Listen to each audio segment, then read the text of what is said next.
Welcome back to Switch to Linux. Well, today we want to talk about upgrading a Linux Mint computer from 21.3 to 22. So, of course, the guide came out a few weeks ago, and I do have a production computer here that I do keep on the latest Linux Mint. And then I hold two of my other ones back a little bit. This one here basically is used for Linux Mint edge testing. And so this particular computer setup, let's start by going to the software sources real quick. And I'll show you that right now we are actually using the Fastly repositories. So we are testing those out. Now I also have some PPAs here. Typically in the past, it has asked you to disable, or it might have disabled the PPAs, and then roll those software packages back to whatever version's in the repository. And I'm not exactly sure what to do here, as the instructions don't have any comment on that one way or the other. The other factor here is I actually don't even have TimeShift installed. I was actually going to do a TimeShift because that's in the instructions, but I don't have it installed, and this disk is pretty small on this computer, and I'm actually going to be eventually migrating the disk. But what I did is I took a backup of all of the essential data in case there's something that goes wonky. So right now, just for testing purposes, and because I know I can fix any issue that might show up, I'm going to go ahead and leave these PPAs enabled. It might actually have us disable them in the process, so we're going to see what happens. Now, if you remember your point releases, so 21.0, 21.1, 21.2, 21.3, the Update Manager will give you the option to update, but you'll notice that there is no option to update, and that's because this is a major upgrade. They really want to make sure you're not going to do this until you are absolutely ready, especially since 21.3 is still supported for a few more years. So there's no immediate urgency to go up to Linux Mint 22. But being as that this is my computer that I do this stuff with, we are going to walk through the guide here, and then we are going to walk through, actually run the process and see how it works. So here we just have to, in the terminal, install your Mint upgrade. I'm not sure if you can find that in the software manager or not. You might be able to. I don't know. Let's go ahead and pull it up just to have a brief look. And we'll see what happens there. Where is my software manager? Hello, software. There it is. Okay. Let's see if I can do Mint upgrade. There it is. So you can actually grab it from the software repository if you want to, or you can do the code the way that they want to do it. Now you'll actually see here it says launch and remove. That's because this computer went from 20 to 21, so I already had the tool there. They do tell us to remove it afterwards, so maybe I should have probably done that. But hey, it's here. Let's just go ahead and launch it, right? It does tell us to launch here from the system. It doesn't really matter if we do. You'll notice it's not in. No, it's not in the software here, but the repository sees it. We'll go ahead and, following their instructions, we'll actually launch it from the terminal. So first thing we're going to do is let's make sure our system is up to date. Now I did push updates in my system. Of course, this is going to have to be a sudo apt update. I updated my system, did all of my major backups, all that kind of stuff that you should do. And so I went ahead and did all that prior to turning on the camera here. And let's see, hopefully it doesn't find anything, being as that I just updated the system about an hour ago. So the only notice we get is notice that it's using the legacy trusted keyrings. This is one of the changes that they made in the latest version, so it's going to change some of those.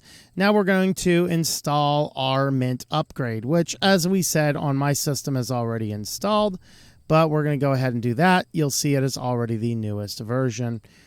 And now we're going to run it, and notice that we are running it as sudo. I'm not sure why they didn't have sudo in front of these guys, but they do in front of this one. But let's just go ahead and do that. So we'll go ahead and run this, and then at this point in time, it is going to give us the let's go option. And we're going to walk through a couple more steps first. It does tell us that, of course, here after it's done, remove the system and then reboot. They say here it can take several hours. And there are a couple of troubleshooting things. One thing is that they had indicated in here that there's some font issues. Here it is down here. The font rendering is going to break and become unreadable. However, that is not impacted on the Mint upgrade tool itself. So that's good to know. But they just said, don't interrupt it. We know that's an issue. Now, before we get started here, if you pull this guy down, there's some preferences. You'll see here that the default is actually to have this. And since I had done this before without time shift, it saved my preference. I'm going to disable this so it doesn't give me the warning about this, about having time shift updates. Why don't I use time shift? Honestly, I have all of my data on my system, and if there's some problem with the computer, it's a very simple matter for me to just reinstall the system and migrate my data back over. So for me, time shift is more of a hassle, but I'm also an advanced Linux user, so I would advise you, if you're new to Linux or newer to Linux, time shift can be a reasonable thing. Another one of the factors is, hey, this disk size is small. Look at this. I only have 50 gigabytes of available space on my tiny little SSD. Yes, we will be upgrading that to a bigger one down the road, but I need to find time to have 13 hours to migrate the data. So, you know. Anyway, applied software updates and supported Linux Mint version. So that's what we are going to look at. So, okay, so that is good. Let's hit the Let's Go button. And now a series of tests are going to be performed. So we're going to check the apt cache. And in the meantime, we're going to close Firefox. I'll pull that up on another computer if I need to for reference later. But for now, we're going to close Firefox just so that there's nothing else running. And it does tell us, do not close this terminal. Okay, notice that it is actually doing stuff in the background. Do not close that open terminal. We can actually pull up the terminal, though, to see what it's doing. Let's do that. Let's run this over here and this over here. Notice that there's something over here. This PPA launchpad, notice that this network is unreachable.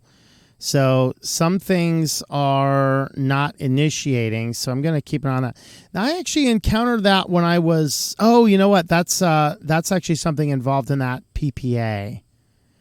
I think we might cancel this step if I can disable those PPAs. And here's the reason: that the PPAs are installed for the particular Ubuntu version base. And if we have those enabled, it's going to break things down the road. So I might have to reinstall the PPAs for the newer version of Ubuntu.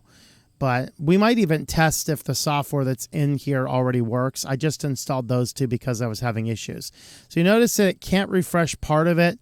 So that, in my opinion, is going to be related to those PPAs. So let's go ahead and run our software sources, and let's disable those PPAs for now. So PPAs, disable, disable, and we're going to push OK. This is going to change our app sources. That is good. And here's one more thing we're going to do. We're going to close that out. We're going to run a sudo apt update. And what this might do is it might roll back those versions of OBS and Kdenlive. Okay, so it didn't, so that is fine. Let's run that Mint upgrade again. All right, let's hit Let's Go. Now the apt cache should pass since we've disabled those two PPAs. So I didn't notice any errors that time. So it says, okay, system looks good. System snapshots, it checked because we've disabled that. Held packages, that checks so we don't have anything held. And now it's checking the Mint repository latest modified. Okay, so that's 8.8, so it's 8.16. So I think it's just checking the checking back on the last updates on the latest 22. Okay, so here is where we have our foreign packages. And these are going to be related, and you'll notice that everything here is actually related to the Kdenlive. So Kdenlive Data, OBS Studio. You'll notice that these are different versions than the system is reporting because we are using these things are all coming from those PPAs. So what we're going to do is We can either check again, which it's going to find them again, or we can hit fix. So this is going to downgrade those packages to the current versions. So you notice over here on the terminal, it's going to be downgrading Kdenlive. We should see a similar downgrading for OBS as well. I thought that running your sudo apt update might actually fix that after we updated the cache, but it didn't actually do that. I was anticipating it would, but okay, that's fine. Okay, now we're going to do a simulation download. Repositories are now going to point to the new release, and then it's going to test the download, make sure that's working, and test the simulation. So it's going to simulate an update without actually doing the update. Okay, so everything is updated correctly. Now it's running a simulation check. So upgrading will perform the following changes. Download size is 3 gigabytes. And additional space needed is 0. Packages update is going to be 2247. Added is 47. Kept 4 and deleted 181. Here's a list of your kept packages. Yay, 4 things aren't going to change. And then no packages should be kept. This might also indicate an issue. It looks like all of these are actually going to be related to Kdenlive, so I'm not super concerned about that. Since I need that anyway. Here's added packages. Oh, look at that. 7-zip is added. That's neat. You can see what all these packages are. Wire plumber. There you go. Is that going to fix pipe wire stuff? I don't know. And then remove packages. So we have a number of different things there. Going to remove Blender. What? All right, whatever. I'll have to reinstall stuff, I guess. Interesting. All right, so go through the list, make sure you're happy. That's fine. So now it's going to do our package download, and we're going to work on it. This part might take a little while, depending on how fast my internet is right now. We're at pretty good speeds right here, though. All right, so everything has downloaded, and now it says here's repo lists and active repos. You can see we have Fastly, we have our Ubuntu, so everything there looks correct. And it did ran a few changes. This is probably the how Debian repositories are changing. So now it says the packages will now be upgraded. So now during the upgrade phase, again, we can monitor what's going on over here in the terminal, and upgrading 2,700 packages is going to take a little bit of time here, of course. But you can see it's running through and doing all of this. So we're going to wait for these guys to finish up. All right, we had the system font weirdness going on. You'll notice that the windows at the top are fine. You'll notice all of our menus and these are screwed up. Let's see what this looks like. Ooh, that's sweet. Look at that. Totally awesome. So that's the system font issue they were talking about. But you'll notice inside the applications themselves are just fine. So just be aware of that. And you can see my clock down there. So I was monitoring the clock to see how long this took, but we'll have to wait until the very end to see. But don't be alarmed when you find that. That is expected according to the notes. And just like that, the system fixed itself. So now everything is back. So that will fix itself within a matter of just a few minutes. Interesting. All right, so the updating process completed, and now it's doing a foreign packages check. And so here we have some foreign packages. Need to be downgraded back to officials. I'm not sure which these ones are from. So I don't know if these were from, it says it's from Vanessa. But let's go ahead and just fix those. The other thing that I will note is while it was going not too long ago, there were some virtual machine errors up here. So it looks like VirtualBox server had failed, but then we got some successes down here. So I'm going to want to check virtual machines. And if that doesn't work, then I actually have a script. I'm not sure if it's on this computer or on another one. I actually have a script to fix VirtualBox kernel headers in the event they go wonky. So I'll just have to run that script if virtual machines are going wonky. Let's see if I have Document scripts. No, so I don't have it over here. It's going to be on one of my other packages. All right, so now it's removing the orphaned packages. Apparently it fixed all of those foreign packages. And we should be right down onto the bottom. Well, it's getting close to the bottom here. One thing I like to do anytime I run an update on this system is I always like to come in here and check the boot sector, because this uses like symlinks to get into here. And sometimes this thing completely fills up. And I've been noticing for the last year or so, it has been doing a good job of keeping itself clean, but for a while it wasn't. And so I just want to make sure that that is working the way it is supposed to be working. And as long as that's not completely full, then we are good. There was another error that just showed up. What was that? Lib device, error return code. Not sure what those are. We will ignore that for now. It's still cleaning up orphaned package files. Curious to see what my current disk space usage is. It was about 50. Now it's at 47 gigs. So 3 gigs of data was used, but it's still removing things. So we're going to go ahead and let this do its thing and see what the next step is. Okay, so now it says it's in the final phase, finalizing the upgrade. There were just a ton of these packages, and it still says there's packages that need removed, so hopefully it doesn't auto remove at the end. You'll notice this giant list is in every little tiny thing it's doing. It's been there for 10 minutes, like hundreds of commands. In theory, a sudo apt auto remove will remove all that stuff, so hopefully they actually do that. It looks like they might be doing that now. Let me see what command was just run.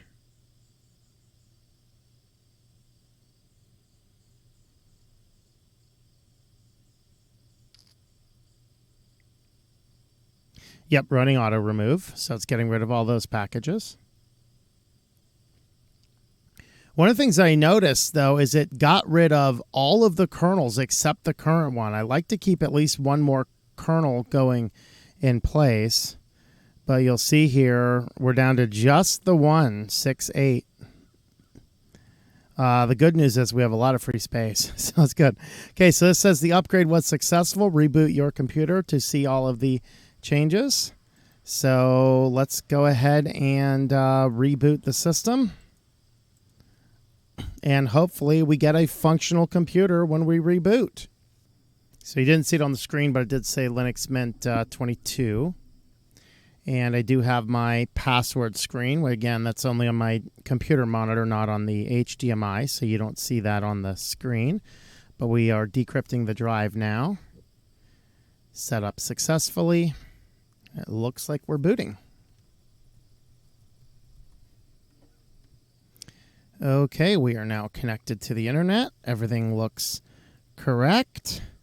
Let's go ahead and double check our system information.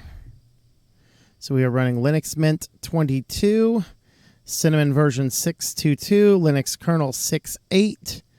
We have the AMD Ryzen.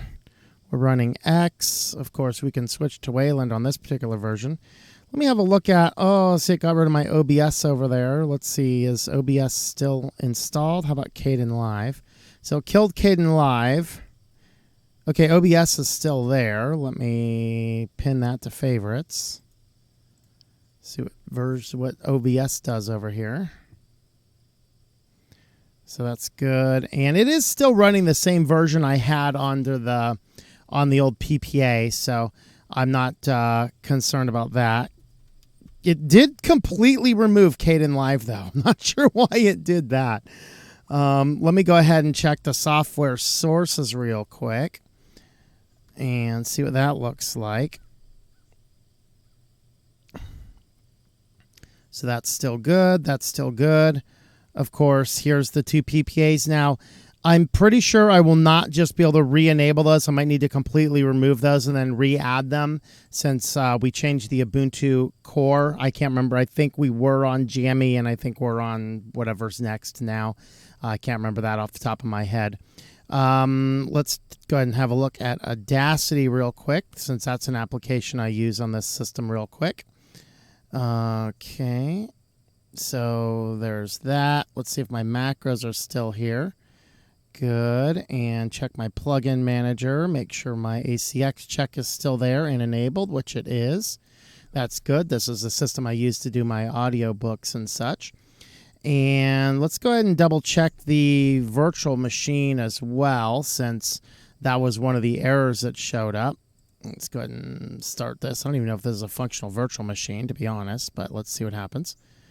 Linux Lite, it looks like we're running. I think this is the last time I used this. I think I was testing some things on Linux Lite using the persistent drive feature. But yeah, it seems to be working. So that's all right. Let that do its thing. And of course, the last thing, let's go ahead and just reinstall Kdenlive, sudo apt. Let's just check our repositories here. Make sure everything is good and up to date. It should be. Of course, it's telling us we already have an update available. See what that is. Let's just click that, see what it is. Minimalistic plugin API for video effects. I have no idea what that is. Interesting. Let's do sudo apt install Kdenlive. I have no idea why it completely removed Kdenlive, but it did.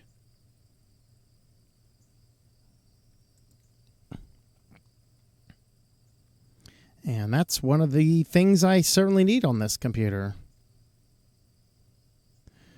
Is Linux Lite starting in the background? I have no idea.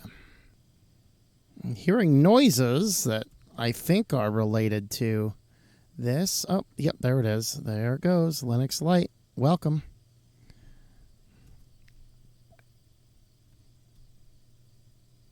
Oh, it looks like my screen resolution is a little wonky.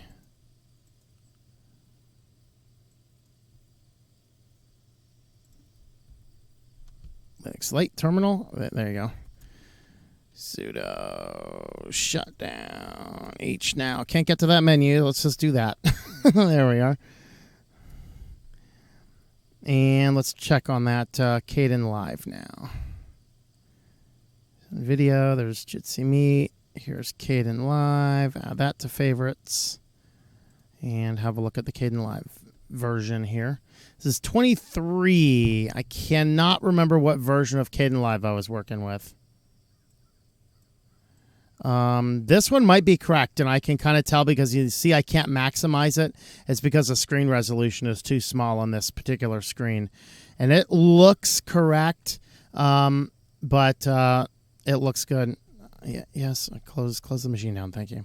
So it would appear as though everything is working as it should be. Of course, we need to do a little bit more testing, but for now, let's go ahead and double check a few more things. Here's Firefox. Let's look at our settings. Most likely we have that new crap that's like, hey, we want to opt you in for a bunch of crap. Let's see which one that was. Okay. DNS over HTTPS, yeah, that should be off. Eesh.